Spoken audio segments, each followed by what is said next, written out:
There are some moments that transcend the courtroom. Some moments are those when everyone in that room, even if they do not fully grasp what is happening, feels that they have crossed a historical threshold. Conversations stop. Pens are put down. The lawyers look at each other, and in the air of the room, unspoken but felt by everyone, one thing remains. This is now irreversible. What Ted Lieu brought to the courtroom that morning was not a document. It wasn't a written statement. It wasn't an internal memorandum or a list of names marked with a highlighter. It was an audio recording. And in that audio recording, Donald Trump's own voice could be heard. If you want to be one of the first to hear about this development, subscribe to the channel and keep notifications on, because we will explain all the aspects of this audio recording step by step here. What happened in the courtroom that morning? The Congressional Judiciary Subcommittee meeting was scheduled on the calendar as a routine oversight session. FBI Director Cash Patel was once again prepared. With him were 3 lawyers, bags full of documents in hand and rehearsed answers in mind. Patel had already made a routine of these kinds of meetings. Take the question, deflect it, frame it in bureaucratic language, and move on. This was how it had worked for 2 years. Ted Lieu was sitting in the corner of the room. There was neither a folder nor an envelope in front of him, just a closed-screen laptop and a small black audio device next to it. No one had noticed that sound device. Or maybe they had noticed it but didn't care.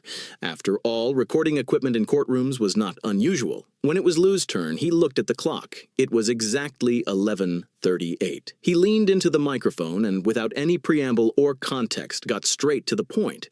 Director Patel, there is only one reason. We have called you here today. I will play something for you. First, you will listen. Then you will speak. Patel smiled slightly. He was trying to look relaxed. Of course, sir. Lieu looked at the computer. He pressed a key, and the voice recording started. What was heard in the audio recording? The recording was not clear. There was a faint hum in the background, as if it had been recorded in an enclosed space. But the voices could be recognized. 2 people were talking. One was Kash Patel. The other voice was one that had been heard millions of times in Washington, a recognized and unmistakably characteristic voice, U.S. President Donald Trump. The recording was approximately 4 minutes and 17 seconds long. The entire recording was not played in court. Lieu had selected specific sections, and those sections changed the atmosphere of the hall in seconds. The first quoted section was, "Kash, if these files remain open, they will harm us.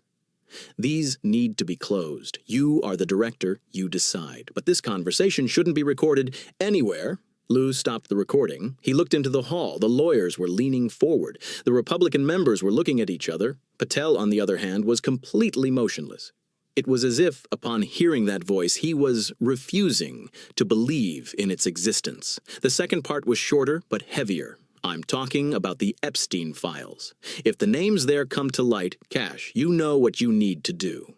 In the third section, there was a question and answer exchange. Patel's voice was low, almost a whisper, and he was saying, "What if Congress asks?" Trump's answer was clear. "You stay silent. Keep it secret. Keep this a secret." Patel's first reaction. When Lieu ended the recording, there was a few seconds of absolute silence in the room. Then Patel spoke. He was trying to sound calm, but the tension underneath was palpable in every word. "Congress, you have no way to verify the authenticity of this recording. Audio recordings can be manipulated. Such materials can be taken out of context and used for misleading purposes. And," Lieu interjected, his voice was low, but it was definitely a treachery, not a fragile voice. "Director Patel, I need to stop you." Before we get to the authenticity of the recording, let me clarify one thing. This recording was verified by 2 separate voice analysis laboratories. Both are organizations that have provided expert testimony in federal courts. The first is the MIT Digital Forensics Laboratory. The second is the National Center for Voice Analysis, which the FBI has previously consulted directly. Both institutions confirmed that the recording was not manipulated, was accurate, and that the voice samples matched known reference voice recordings. Now I ask you again, is the person heard in this audio recording you? Patel paused for a moment, and then came the heaviest words Washington had heard from a witness's mouth in recent years. "I am invoking my rights under the Fifth Amendment. Right to remain silent. An FBI director was invoking the right to remain silent in a federal congressional hearing, facing a recording that included his own voice. To not miss this point and what happens next, I recommend hitting the like button. Such developments progress quickly, and every detail helps us understand the next step. What does the right to remain silent mean? Washington grasped the weight of this decision in seconds. The Fifth Amendment is one of the most fundamental guarantees of the American legal system. It states that a person cannot be compelled to make a self-incriminating statement. From the perspective of civil law, this right is sacred and must be protected. No one disputes this, but circumstances change everything. If an FBI director invokes the right to remain silent in the face of a recording that allegedly contains his voice during congressional oversight, it means this: what is heard in that recording, if true, would put me in a position of guilt. Law professors have been teaching this distinction to their students for years. The presumption of innocence does not make the right to remain silent evidence of a crime. This is true. But political and institutional realities work differently. When the head of a country's highest federal investigative agency legally avoids responding to an audio recording in public, the trust in that agency mathematically collapses. Lieu knew this. Patel's lawyers knew it too, and everyone in the courtroom knew. The right to remain silent can be a shield, but sometimes the shield itself reveals what is hidden behind it. How was the audio recording obtained? The answer to this question is as important as the content of the recording. Lieu said only this about the source of the recording at a press conference 3 days before the hearing. The recording was obtained from a reliable internal source through legal channels. The identity of the source cannot be disclosed due to that person's safety. This statement reveals a few things. First, the recording is not a leak. It means coming through legal channels, a documented whistleblower process, or an official witness transmission. This ensures that the record meets the admissibility threshold in court. Secondly, the fact that the source's security is in question indicates that the person is still within an active system. If he were a retiree or someone completely outside, this level of protection wouldn't be necessary, but the events were heading in a different direction. Third, and most importantly, the recording is not alone. Lieu also added at the press conference, this audio recording is part of a broader chain of evidence. It is not a standalone snapshot, but part of a consistent pattern. To understand what that pattern is, we need to return to the content of the recording once again. Trump talking about the Epstein files, telling Kash what to do, and the most critical line, if Congress asks, you don't say anything. This was not a pressure. This was an order. And the record showing that the FBI director followed that order is now in Congress's hands. Tension in the hearing.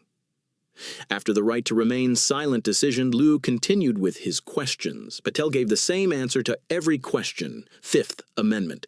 But Lieu wasn't asking these questions into the void. Each question was directly related to what was heard in the record, and each Fifth Amendment response was registering on the congressional record that the answer to that question existed. It just wasn't being given. Director Patel, did you receive any verbal or written instructions regarding the closure of the Epstein files? Fifth Amendment. Director Patel, did you keep any communication regarding the closure process of those files, regardless of the form or channel of that communication? Off the record. Fifth Amendment. Director Patel, did you grant immunity from prosecution to any person in connection with the Epstein files in 2024, regardless of that person's identity? Fifth Amendment. Lieu moved on to the next question without saying a word after each answer. Same tempo, the same tone of voice. It was as if he were playing a musical instrument, and each pause from Patel completed the next note. The questions were over. Lieu leaned into the microphone one last time. Director Patel, the answers you gave today in this room, or the answers you did not give, have become a permanent part of the congressional record. I wanted to remind you that history will read this record. Thank you. There was no applause in the hall, but there was something within that silence. A weight that even journalists who have attended every trial and watched every political drama rarely feel. the first 24 hours in Washington. When the hearing ended, Lieu's office shared the verification documents of the audio recording with all media outlets, MIT analysis, National Audio Analysis Center report, and the same conclusion reached independently by both institutions. The recording is original. News networks interrupted their programs. Within the first hour, cropped versions of the audio recording were shared millions of times on social media. The Trump side quickly issued a statement. The recording is fake, taken out of context, and a political assassination. The statement did not mention the voice analyzes at all. Patel's office, however, offered a one-line response. Director Patel has exercised his legal rights. The difference between the two statements was significant. Trump's team was trying to deny the content of the recording. Patel's team, on the other hand, was defending only the legal position without addressing the content at all. These two approaches were inconsistent with each other, and the experienced legal analysts in Washington did not delay in noticing this inconsistency.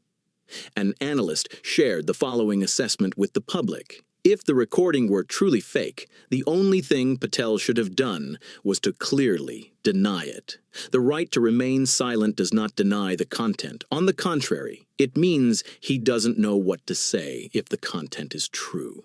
On the same day, 3 Republican senators announced that they would reconsider their support for Patel. The White House did not comment again. So far, everything that has been told revolves around a single question. The question is this: if Trump really told Patel to hide the Epstein files, was this order given to just one director? Or were there other recipients of this instruction? After the hearing, a statement from Lieu's office indirectly but strongly hinted at this question. The audio recording does not cover a single communication. There is a broader series, and the entire series will be shared with the public as the verification process is completed. This statement was not a threat. It was a program announcement, and Washington knows very well what such announcements mean. Journalists, politicians, and analysts who have worked in this city for years and have witnessed many scandals say the same thing. The real question is no longer whether this recording is real. The real question is whose voice will be heard in the aftermath of this incident. The weight of silence. Ted Lieu looks at these chambers differently with his background as a military prosecutor. He conducted interrogations for years as a judge-advocate officer. He investigated war crimes, spies, and institutional betrayal, and he places at the center of every interrogation the one thing he learned from that experience. When a person wants to tell the truth, they don't stay silent. He only remains silent when he cannot tell the truth. Kash Patel answered Fifth Amendment to 8 questions that day in the courtroom. 8 times in front of a congressional committee, he chose to remain silent when confronted with a recording of his own voice captured on camera. This decision is a legal decision made on the advice of a lawyer, undoubtedly so, but this decision is also a record of something else. If there is something to be said, and it is not said, silence says something. What Patel said 8 times was, answering these questions would make me look guilty.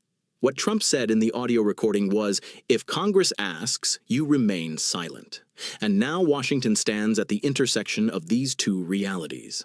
The justice system needs to operate to legally define what is at that intersection. That process is currently underway. Time will show how history will be written. But once that audio recording enters the public domain, it will never be closed again. Once something is heard, it cannot be unheard. And Patel's silence is actually the loudest voice. You can follow the continuation of this file, other episodes of the audio recording series, and every new development in Washington from here. Subscribe to the channel, turn on notifications. We are still at the beginning of this story.